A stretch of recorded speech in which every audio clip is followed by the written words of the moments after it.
Hey guys, welcome back to these videos that I've been doing on Rassie Erasmus's Springbok selection, the 43-man selection. What we've done is we've broken it up into parts because obviously speaking about a 43-man squad is just a bit too much for a video, quite a bit too much to be very honest. So yeah, today in this video we're going to be talking about the front row, the props and the hookers, and yeah, here we go.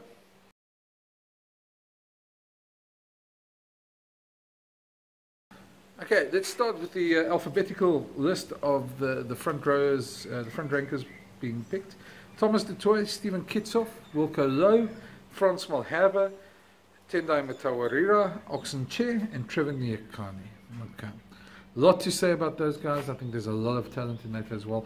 Guys missing, of course, Vincent Koch, I think would be one guy. Another guy, Marcel van der Merwe, playing for Toulon as well, playing pretty well. Those are the two guys I think we could be missing as well. The first thing we're going to say about all the selections for the prop is the amount of continuity. It's all the guys that have been involved in the last couple of years for the Springboks, and I think there's a lot of continuity there and a lot of talent as well. I'm very excited to see a guy like Oxenche, who's a wonderful runner with the ball as well, get his chance. I think he deserves it. He should have been maybe there last year already. It's good to see him there as well. Looking at the loose set, I think it's pretty obvious what the selections are going to be. Tendai Mtawarira, the beast, is I think the front runner there. Steven Kitshoff, the ginger ninja, is there as well, and I think Che is the third choice there. Those three are going to be the guys go throughout the season. You always need more than two props as well, and I think they're all going to be involved as well. I think that's going to be the starting lineup. Beast to start, Kitshoff to come off the bench against England, and I think Ox and Kitshoff will probably be the two going to Washington as well. So I think those will be easy loose head choice there. Tight head, a bit more difficult. You've got Frans Malherbe, who's just got back as well. You've got Trevor Nyakane, who's been sort of switching between the two positions the last couple of years as well.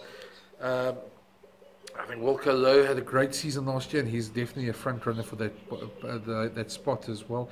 And Thomas du Toit, who switched to tight head this season, who's looking very good as well. I think the one thing we've also a guy who was probably lost out, and I think I know the reason why he's lost out. It hasn't been announced yet, but I think he's probably signed at Gloucester, is Ruan Dreyer, and I think the fact that he signed there probably cost him his place in the Springbok team. It's just a personal opinion. We'll wait and see in the coming weeks what the media says, if and when it's announced, but yeah, I think that probably cost him his place in the team. So, looking at that group of players now, who would you play against England? I think, to me, Wilco Louw would probably be the front runner there as well. I think Frans Malherbe might come close, but I think Trevor Nyakane is probably edged ahead of him at this moment on the bench as well. And Trevor's versatility will probably give him that bench spot as well, that he can play both sides of the scrum. And I think yeah, he's the type of guy who's had a good season for the Bulls. He deserves his spot there as well. So those would be my two against Wales. Of course, I think what I would probably do is I'll probably play Trevor, and I'll push a Thomas du Toit and a Frans Malherbe, but then you don't actually have to let those two props go. Maybe Trevor goes with as well. And between those three will make up the front row against the tight head side at least, against Wales as well in that test. I think it'll be a good litmus test of how our depth is. We have a lot of tight heads playing overseas at the moment, and I think we need a couple of good guys who can go for the next, at least till after next year's World Cup as well. So I think that would be my selection as well. Let's have a look at the hookers.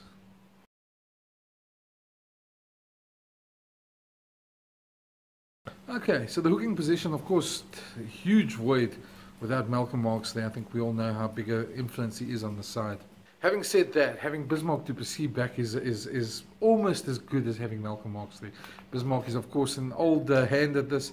He's an aggressive guy. He's an extra loose forward. He's a great player, and he's been doing well for Montpellier. So to me, Bismarck is the guy who, I think that's a coup for Rassie Erasmus to get him back. It helps fill the void, and that you don't have just inexperience there as well.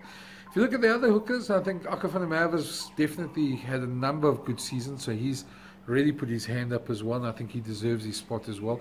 Chili Boy has been there very well for the Sharks this season as well. He's playing exceptionally well for the Sharks as well, and I think he's really overcome some of his own demons that he's had to face. And Bongi, I'm glad he's over his appendicitis that kept him out for half the Super Rugby season. He's probably at the back of the queue if you look at all these four players that we've played, but he's a strong player and is a good one for the Boks. So if I had to pick, I think Bismarck writes his own name in the starting lineup as well. I think probably Chili Boy on the bench for me again in the tests, and I think I'd give Aka van der Merwe a run in Washington, and probably Bongi on the bench there. Although you could probably dovetail, depending on how recovered Bongi is. I know he played for the Stormers this past weekend, but if he's 100%, then there's no reason why he can't be there in Washington as part of the 23 as well. So that's my take on the hookers and the props, the front row, those who I'd select from Rassie's selections as such for these next couple of tests. So let me know what you think. Let me know who your selections be for the Washington game against Wales and for the 3 tests against England. Let me know who your selections would be to beat those sides as well. Remember, there's a subscribe button down below. Please go and push it and follow these. There'll be more videos as the season goes along. And yeah, remember, this is part of a series. There's other videos on the other sections of the team of selection as well. Go have a watch them and tell me what you think there. But thanks for watching. I really appreciate it, and catch you soon.